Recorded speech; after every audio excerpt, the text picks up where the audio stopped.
সুপ্রিয় বন্ধুরা, আমি এই মুহূর্তে দাঁড়িয়ে আছি ময়মনসিংহের ব্রহ্মপুত্রের চর ভীমপাড়ার ইস্কন মন্দিরের সামনে।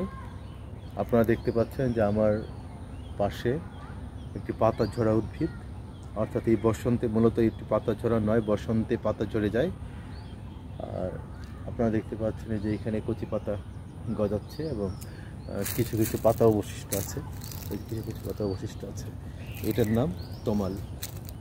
রবীন্দ্রনাথ ঠাকুর তমালকে নিয়ে লিখেছেন যে কোন তমালের কানন তলে মধ্য দিনের তাপে বনচ্ছায়ায় শিরায় শিরায় তোমারই সুর কাঁপে।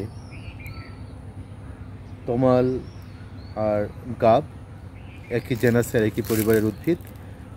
যেহেতু গাবের সাথে প্রচুর মিল আছে, এই জন্য এটার নাম বন গাব বা মহেশকাণ্ড।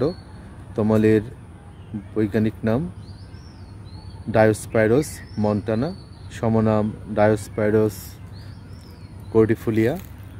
আর এটি ইবনেসি পরিবারের উদ্ভিদ। ইংরেজিতে মটেলড এবনি বা বোম্বাই এবনি নামে পরিচিত। দেখতে গাবের মতো মনে হলেও গাব বক্ষণযোগ্য, খাওয়া যায়, কিন্তু তমালের ফল কিন্তু বিষাক্ত।